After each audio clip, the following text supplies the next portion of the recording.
There is a lot of excitement as China French oil major seal deal for Uganda mega project. The occasion took place at Kololo airstrip, and this was graced by His Excellency Yoweri Kaguta Museveni with other dignitaries. That and more stories in About It Today. Thank you so much for being part of us and always joining us. This is Africa Today. My name is Nahabi Kajura. But first, other headlines. Ssemujju Anita Among clash over Tarehe Sita celebrations. ECOWAS delegation and UN meet with Burkina Faso's new leader. In our sports today, Chiwanuka chases bright start against URA in StarTimes Uganda Premier League. Once again, thank you so much for joining us. We start with one of our top stories.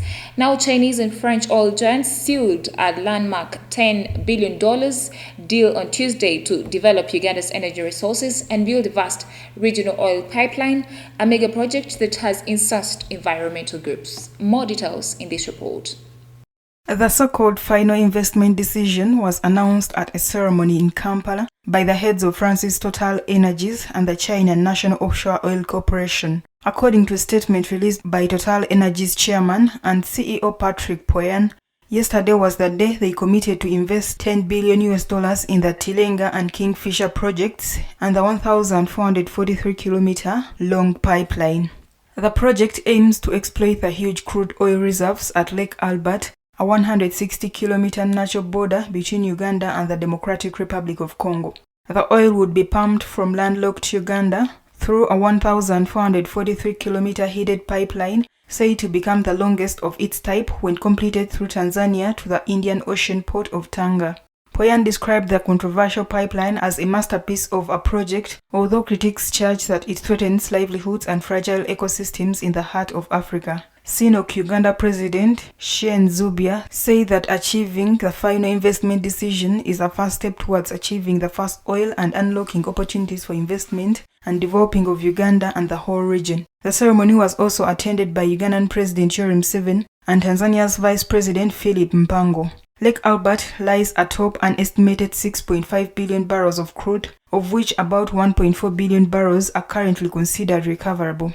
In Uganda, the drilling is located in several natural reserves, one of which extends to Murchison Falls, the country's largest national park.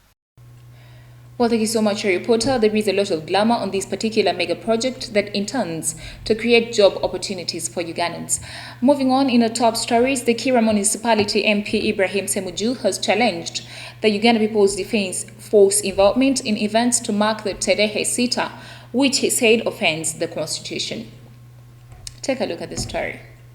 Every 6th of February, the army celebrates the National Resistance Army's raid on Kabamba military barracks, which launched the 5-year struggle that brought the National Resistance Movement government to power 36 years ago.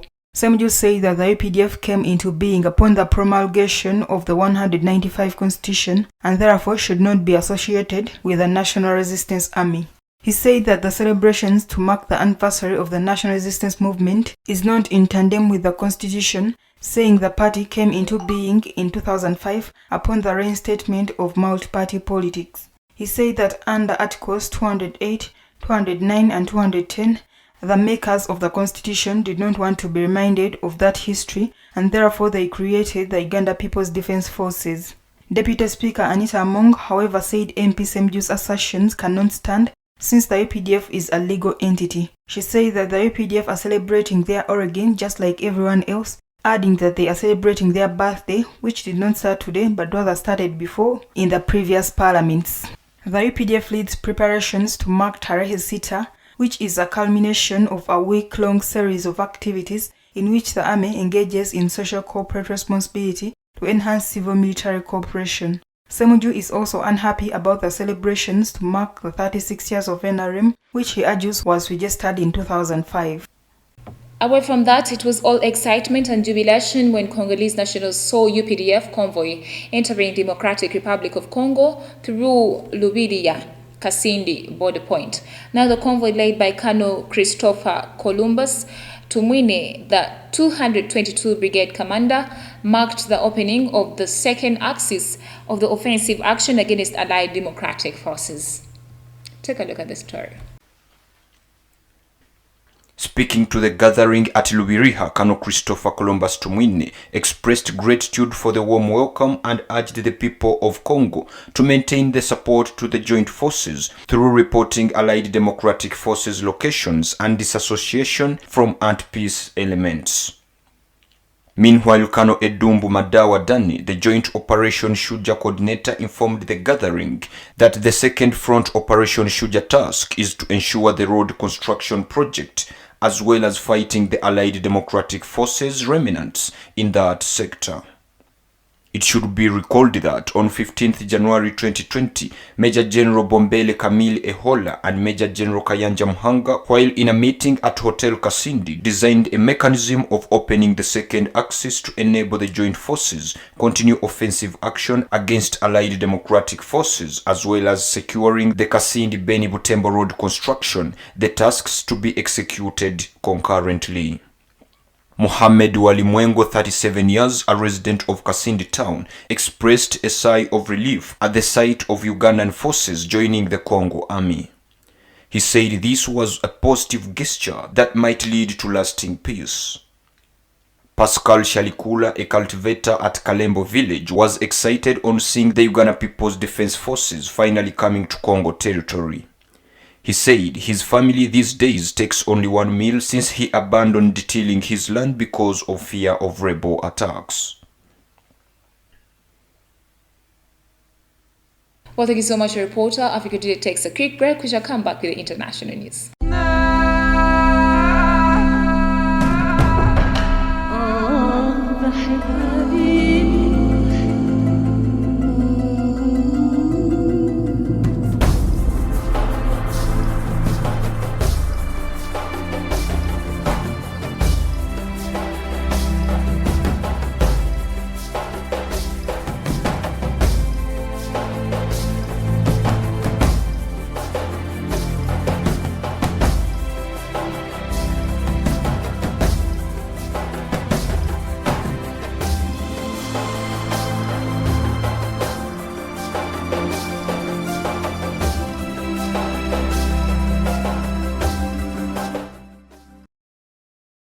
Welcome back from the break. You're still watching TV Africa, the right to know. In the international news today, remnants of a landmine are unearthed by experts from the United Nations Mine Action Service during a demining exercise of a minefield reached up during the Civil War. More details in this report. After decades of conflict in the world's youngest country, landmines and unexploded bombs still litter vast tracts of South Sudan's landscape, threatening the lives and livelihoods of its residents. In the village of Gondokoro, just a few kilometers from Juba, staff from the UN Mine Action Service are working to remove the deadly detritus of war.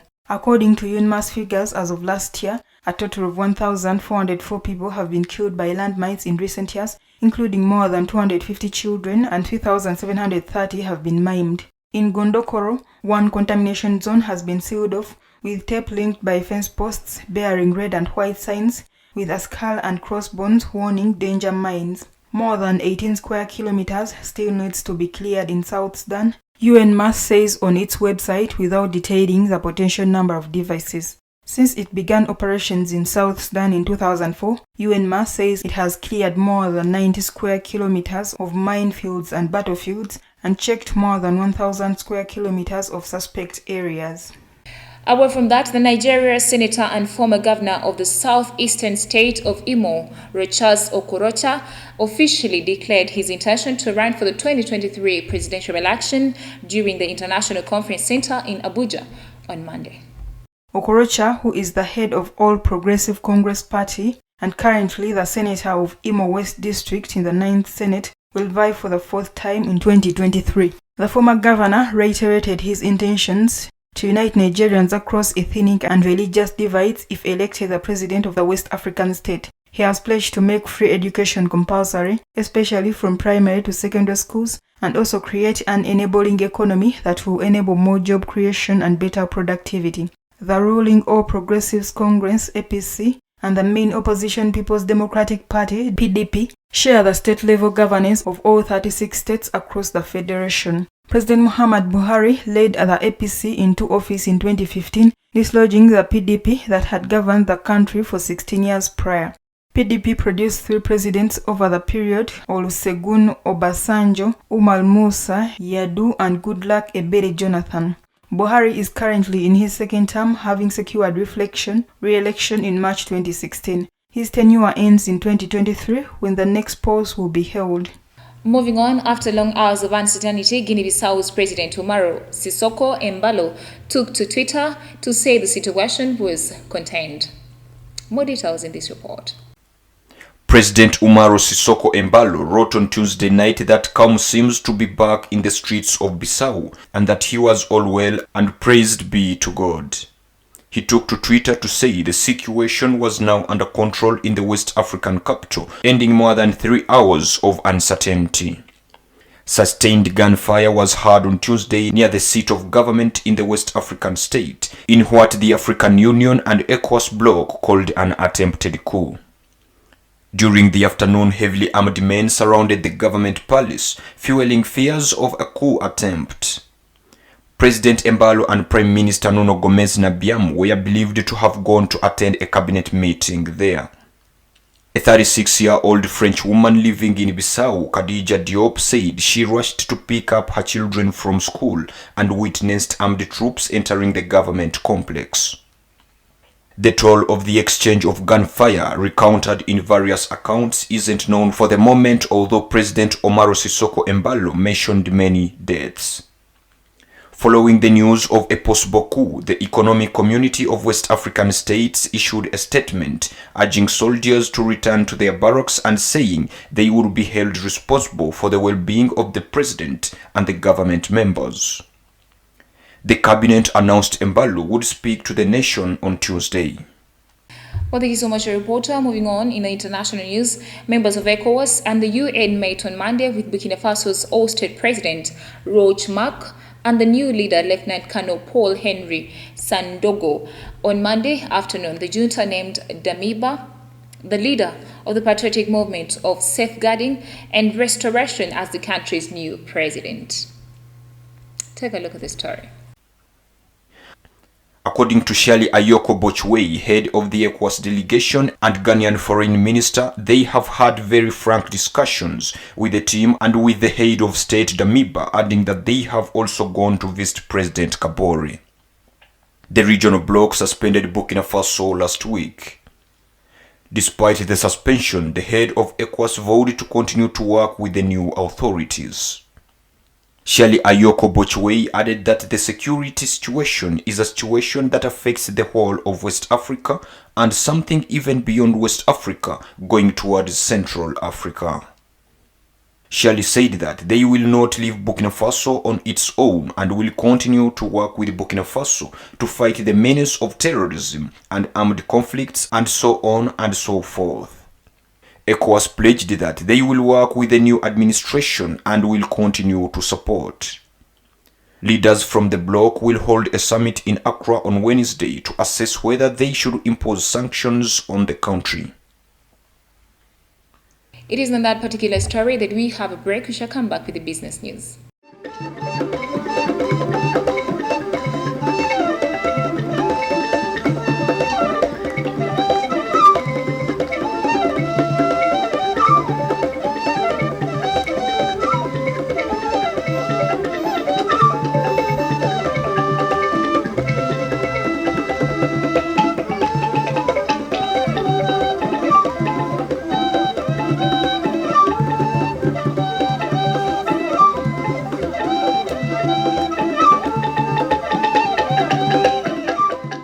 Welcome back from the break. You're still watching TV Africa, the right to know. In a business news today, on Tuesday, Ethiopian Airlines returned its Boeing 737 MAX back to the skies. It was the first time since a 2019 crash nearly 3 years ago killed all the 157 people on board.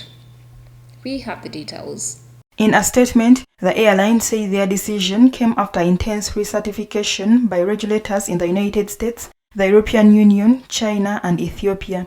2 crashes involving the aircraft triggered its global grounding nearly 3 years ago. Ethiopian Airlines Flight 302 from Addis Ababa to Nairobi and Lion Air Flight 610 from Jakarta to the Bangka Island.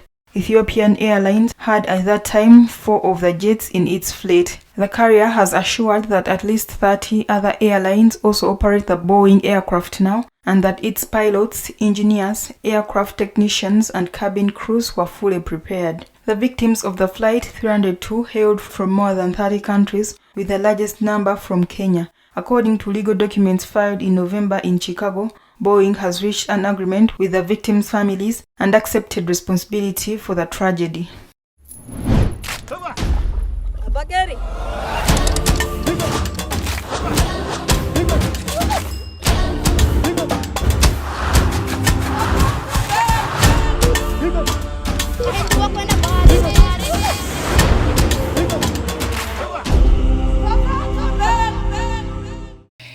Turning your attention to our health news today, South African authorities have announced that people who test positive for COVID-19 and show no symptoms are no longer required to isolate. Take a look at this story. According to a statement issued by the health authorities, there has been a substantial increase in the number of people with immunity against COVID-19. The announcement coincided with the reopening of schools this Tuesday and the removal of the 1-meter social distancing rule. The country has also reduced from 10 to 7 the number of days of isolation for those who show symptoms. South Africa has recorded more than 3.6 million COVID-19 infections and over 9,000 deaths, the highest rate on the continent.